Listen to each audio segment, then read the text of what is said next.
Naresto ang mga lalaki dahil sa pagsakay sa isang ninakaw na sasakyan. Nang mahuli ang driver, sinisi niya ang lahat sa kanila, sinasabing kinidnap nila ang kanyang pamilya at pinilit siyang magnakaw ng kotse. Agad siyang pinaniwalaan ng opisyal at pinagalitan sila na parang mga kriminal na sanay na sa gawaing iyon.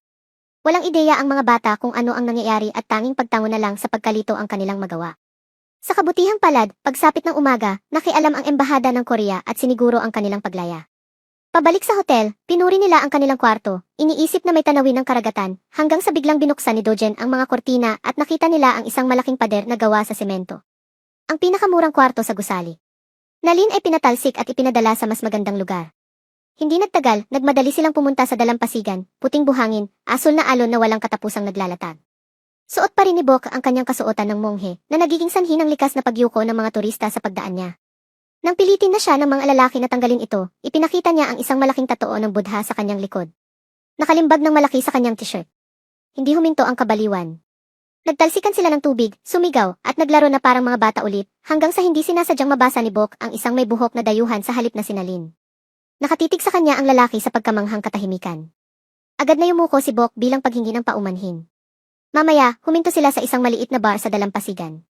Ang may-ari, si Sylvia, ay Koreana. Hindi mapalagay na pinanood ni Nalin habang humingiti sa kanya si Truong ng medyo masyadong matagal. May nag-ikot sa kanyang dibdib. Nang mapansin niyang mahigpit na nakakapit si Chin sa Peking Junmin na parang hindi sila mapaghihiwalay kahit si Truong ay nakaramdam ng panginginig. Pero ang pinakagumuho kay Nalin ay ang makita kahit ang monghe na basta na lang nakikipaglaro kay Sylvia. Siguradong bahagi siya ng ilang lihim na sindikato, bulong ni Nalin. At yung lalaking may pamuksa ng lamok sa tabi niya? Siguradong upahang tagapagpatupad. Sa mga pelikula, ang mga katulad nila ay nagtatarget ng mga lasing na turista. Lumipad ng malayo ang kanyang imahinasyon, pero walang sinuman ang nagbigay pansin sa kanya.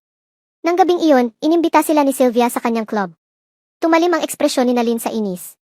Ngunit nang dumilim, siya ang naging pinakamasigasig sa lahat, nakasuot ng kumikinang, biglang pumapasok sa kanilang kwarto para hilahin palabas ang mga lalaki. Pero bago magnegatibo siyam, 001, ang buong tatlo ay naghihilik na ng husto sa ilalim ng kanilang mga kumot. Napatigil si Nalin sa pagkabilib pagkatapos ay nagmamadaling lumabas, galit na galit at nasaktan. Sa sandaling mawala siya, tumalon ang mga bata na parang mga bukal na nakatiklop.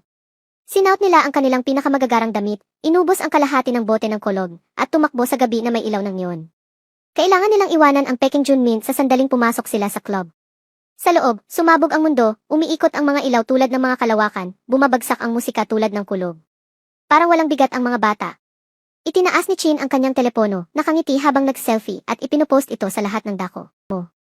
Ibahagi ang iyong mga saloobin sa mga komento.